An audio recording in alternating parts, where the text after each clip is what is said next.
Lesson विमीय विश्लेषण dimensional analysis. Dimension क्या होती है? तो किसी भौतिक राशि की विमाएँ जो होती हैं वह घातें होती हैं जो किसी मात्रक को व्यक्त करने के लिए उनके मूल मात्रकों पर चढ़ाई जाती हैं। यानी हम कह सकते हैं कि डायमेंशन जो होती हैं, डायमेंशन एक तरीके की पावर्स होती हैं जो फंडामेंटल्स जो यूनिट्स होती हैं उन पर पावर के फॉर्म में, पावर के रूप में उन्हें व्यक्त करने के लिए उनके मूल मात्रकों पर चढ़ाई जाती हैं।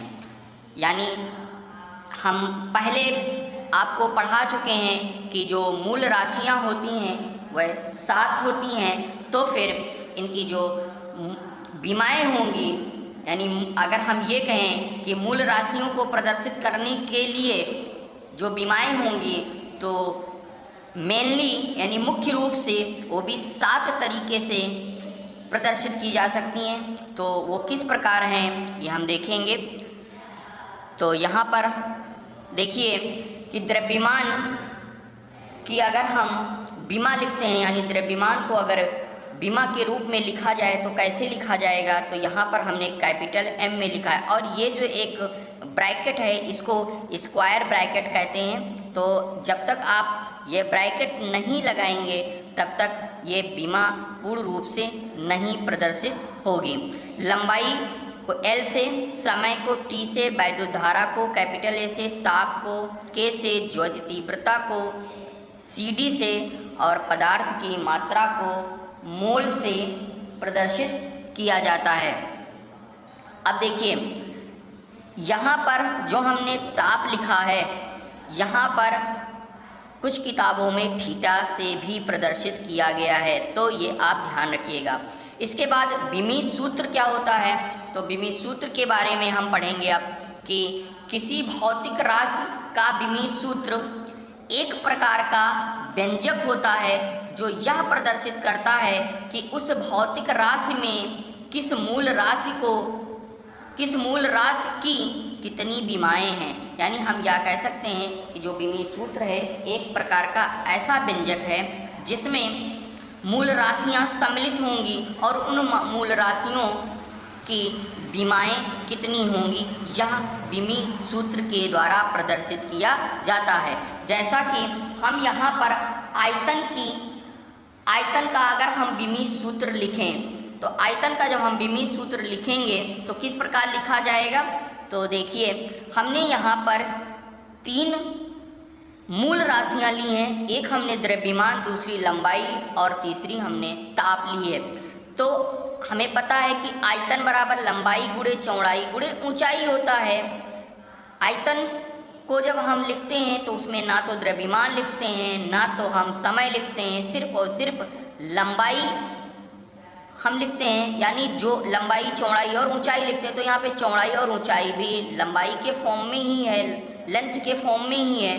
तो हम यहाँ पर अगर आयतन को लिखेंगे तो इसकी जब हम विमा लिखेंगे यानी m की जो यहाँ पर पावर यानी घात लिखेंगे वो 0 लिखेंगे, 0 लिखेंगे।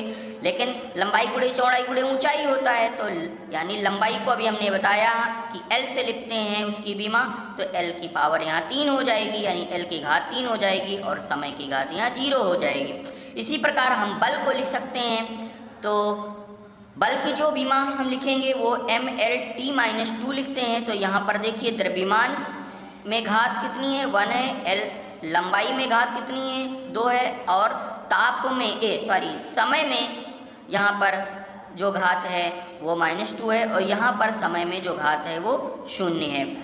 तो इस प्रकार हम विमीय सूत्र को प्रदर्शित करते हैं। ये हम अभी आगे आपको बताएंगे कि किसी भी जो भौतिक राशि दी गई हो उसका विमीय सूत्र हम यानी उसकी विमा कैसे लिखेंगे, ये हम आपको आगे बताते हैं। इसके बाद अगला टॉपिक है कि विमीय समीकरण क्या होती है। तो जब हम विमीय सूत्र लिखते हैं उसको अगर हम किसी राशि के इक्वल लिख दें, बराबर लिख देते हैं, तो वो विमीय समीकरण के रूप में बन जाता है। जैसा कि हमने यहाँ पर नोट्स में लिखा है कि किसी भौतिक राशि को उसके विमीय सूत्र के बराबर लिखने पर प्राप्त समीकरण को उस राशि का विमीय समीकरण कहते हैं। जैसे हम अभी आपको उदाहरण के माध्यम से समझा रहे हैं कि जैसे हमने लिखा है कि आयतन अगर हमें लिखना है तो आयतन को अगर हम विमीय समीकरण के रूप में लिखें तो हम कैसे लिखेंगे। तो देखिए बच्चों, हमने यहाँ पर आयतन को 20 से प्रदर्शित किया है, इसको एक ब्रैकेट में लिखा, इज इक्वल टू मैंने बराबर लगाया और हमने यहाँ पर आयतन की विमा लिख दी है।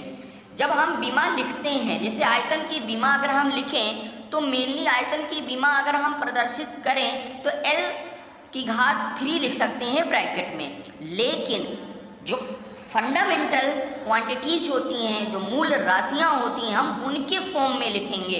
तो मूल राशियां जो बहुत पहले मूल राशियों की जब खोज हुई तो सिर्फ और सिर्फ 3 मूल राशियां प्रदर्शित की गईं, एक द्रव्यमान, दूसरी लंबाई और तीसरी समय। बाद में 4 और मूल राशियां प्रदर्शित की गईं, वो हम आपको पहले बता चुके हैं। अब हम विभिन्न भौतिक राशियों के विमीय सूत्र कैसे ज्ञात करेंगे, इसके बारे में बच्चों आपको हम समझा रहे हैं, ध्यान से देखिएगा। जैसा कि हमने यहाँ पर सबसे पहले क्षेत्रफल लिखा है, क्षेत्रफल मतलब एरिया। अब हमें क्षेत्रफल के बारे में जानना है तो सबसे पहले हमें किसी भी राशि का विमीय सूत्र लिखने के लिए 2 चीज़ें पता होनी चाहिए। पहली 2 चीज़ों में से कोई एक चीज़ हमें ज्ञात होनी चाहिए। पहली, या तो उसका सूत्र याद होना चाहिए, ज्ञात होना चाहिए। दूसरी, या फिर उसका मात्रक हमें याद होना चाहिए। तो हमने यहाँ पर सूत्र लिखा है, लंबाई गुणे चौड़ाई होता है। लंबाई का अगर हम लंबाई की अगर हम विमा लिखते हैं तो हम ब्रैकेट में L लिखते हैं, और चौड़ाई भी होती तो लेंथ ही है तो उसकी विमा हम L लिखते हैं। तो ये क्या बनेगा, L2, यानी क्षेत्रफल की जो विमा होगी L2 हो जाएगी। अगर हम आयतन की विमा लिखते हैं यानी वॉल्यूम, तो हमें पता है लंबाई गुणे चौड़ाई गुणे ऊंचाई, तो L और ये L की घात 3 यानी L3, यानी आयतन में लंबाई की घात कितनी हो जाएगी, 3 हो जाएगी। अब हम अगर वेग अथवा चाल की विमा लिखेंगे तो वेग अथवा चाल की विमा एक ही होती है, लेकिन वेग चाल से डिफरेंस होता है। वेग एक सदिश राशि होती है, चाल एक अदिश राशि होती है। सारी बातें हम आगे की क्लासेस में पढ़ेंगे, मतलब आगे जो फर्दर हमारा सिलेबस है उसमें हम आपको पढ़ाएंगे। तो वेग अथवा चाल, तो वेग विस्थापन बटे समय, चाल को दूरी बटे समय कहते हैं। विस्थापन भी लेंथ ही होता है तो हम इसे L लिख सकते हैं, समय को T लिख सकते हैं। T ऊपर जाएगा तो -1 हो जाएगा, तो LT -1 हो जाएगा। ऐसे त्वरण की विमा लिखें तो हमें पता है कि वेग परिवर्तन बटे समय होता है, तो वेग परिवर्तन यानी वेग की अभी हमने विमा निकाल ली है LT -1, और समय की क्या हो जाएगी बच्चों, T हो जाएगी। इसी प्रकार हम गतिज ऊर्जा की विमा लिख सकते हैं। यहाँ पर गतिज ऊर्जा बराबर सूत्र क्या होता है, 12mv² होता है। विमा लिखते समय एक बात आप याद रखिएगा, कोई भी न्यूमेरिकल वैल्यू यानी कांस्टेंट नंबर अगर हमें दिया गया है, आंकिक मान दिया गया है, तो उसकी जो विमा, उस नंबर की कोई विमा नहीं होती है। विमीय सूत्र लिखते समय उस नंबर को हम रिमूव कर देंगे और बची हुई क्वांटिटी की, हम बची हुई राशि की हम विमा लिखेंगे। यानी mv² है तो m द्रव्यमान यानी m कैपिटल लेटर में, v वेग है LT -1 और इसकी घात 2 हो जाएगी। तो यहाँ से ओपन करेंगे तो L2 T -2 हो जाएगा, मिला के लिखेंगे तो M L2 T -2 हो जाएगा।